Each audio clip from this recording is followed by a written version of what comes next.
Before I get into the video, I want to make it clear that I do not hate D2R. Tons of my friends are having fun with it, and I'm doing a Grail myself, albeit very slowly. When they do end up starting ladder, I will be playing D2R for the 3 to 4 weeks it takes me to get bored with it.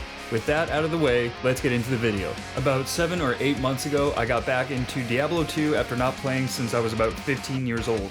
That was 16 years ago. It goes without saying that I got back into the game because I was so excited about the announcement of a remaster of Diablo 2. Don't get me wrong, I still had my reservations. This is Activision Blizzard after all. They don't exactly have a reputation of doing top-notch jobs with remasters.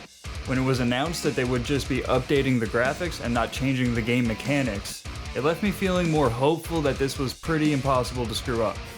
D2R will probably not die anytime soon, and LOD has a large portion of its community that doesn't play modded versions of the game. I switched from LOD to PD2 about halfway through Season 2, and I haven't stopped since. Let's get into the reasons that I think Project Diablo 2 will outlive D2R.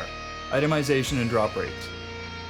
One of the main things that extends the playable lifetime of the season in Project Diablo 2 is the increased diversity of itemization.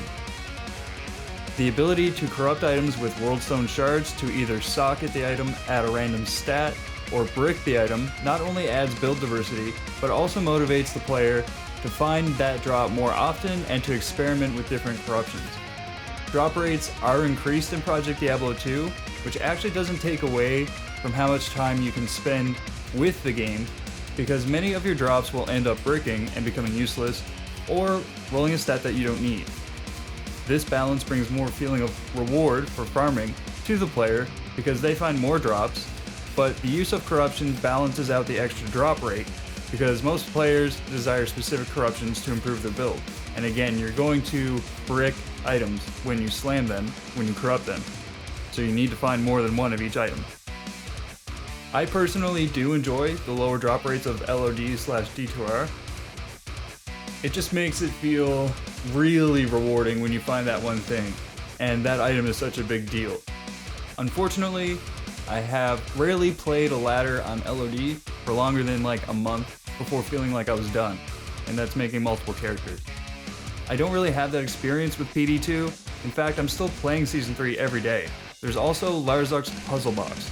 It's another item in PD2 that adds 1 to 2 sockets to an item. This means that if you get a corruption that you really like, you can use the box to add sockets to the said item, adding another layer of itemization to the game. Project Diablo 2 also features a few extra rune words, but as of Season 3, none of them are really game breaking at all. Item balancing. One huge issue with LOD/D2R is how powerful some of the rune words are, especially ones that were introduced in the final few patches of the game.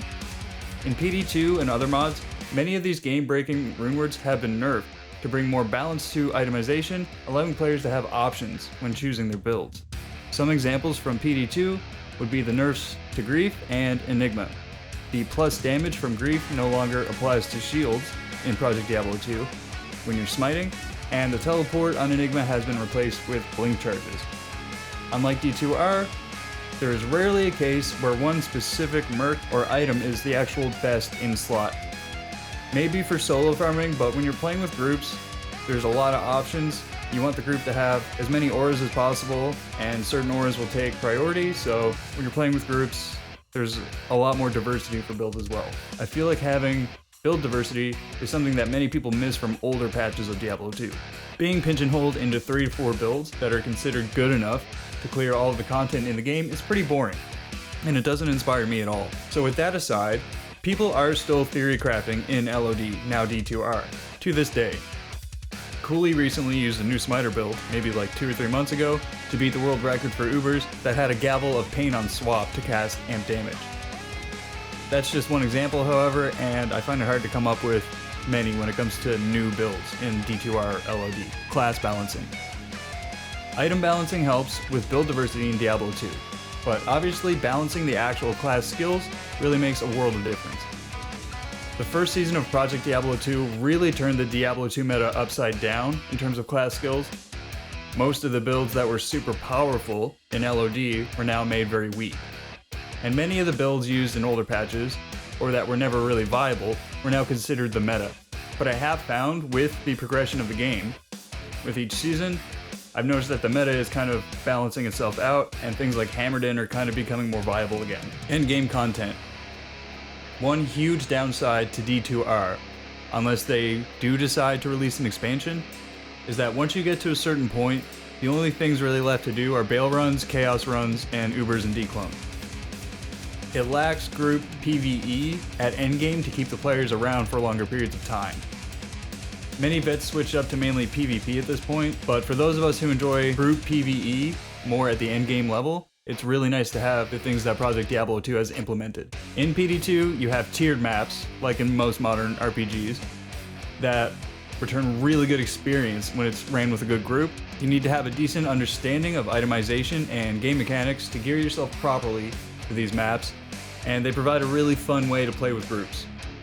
Ubers and Diablo clone also have been made much more difficult, and you can't die while doing Uber Tristram, or you have to start over with new organs. There's no portal. Quality of life. Both single player and online mods have plenty of quality of life changes that have inspired the D2R team and the changes that they have decided to make. Unfortunately, as of this video being made, D2R has not introduced stackable runes or gems. PD2 has had this, I think, from the start, but definitely for a long time, and it really helps with space, crafting, and any other application where you need materials, runes or gems. The PD2 lobby also automatically saves the name of the game that you are in, and if it has a number at the end of it, it will auto-update the number. So this is really good for, just saving time, switching games or doing runs, or in my case, if you forget shit all the time. Although I don't know enough about the Vicarious Visions team to criticize them, I do know that Activision Blizzard does not give one shit about you as a player, and unless the game stays super active, I doubt we're going to see much or any new content. Blizzard just wants your money. And as we have seen in WoW in the past, they're totally unwilling to listen to the player base about what the players want in-game until it's way too late, and then when they do implement the changes, they screw them up completely, or the game doesn't even need them anymore. If you're playing a D2 mod, it's highly likely that one or more of the devs are streamers who do dev streams that actually listen to the player base and give feedback on why or why not they would implement these suggested changes.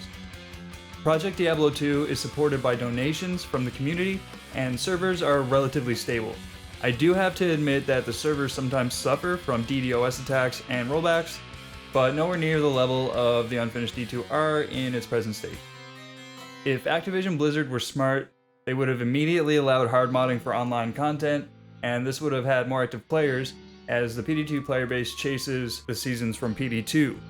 All of those players would have been on Battle.net servers buying more keys, instead of all the purists that stay on PD2, and it would have motivated anyone who's on the fence as well to step over to D2R. Blizzard has already told Senpai directly or indirectly that it's not going to happen. If you made it this far, guys, thank you so much for watching the video. Although I don't see D2R dying, I do see most people getting bored of it and prioritizing PD2 season releases over the D2R ladders, especially as time goes on and more players find PD2. Median XL also has a fairly large player base and is also supported by lots of streamers, and Path of Exile obviously is one of the biggest ARPGs, and people are still chasing the season launches of that. As much as we all want PD2R to be a thing, sadly it's likely never happening. I hope to see you guys in Season 4, and please stick around for more PD2 content.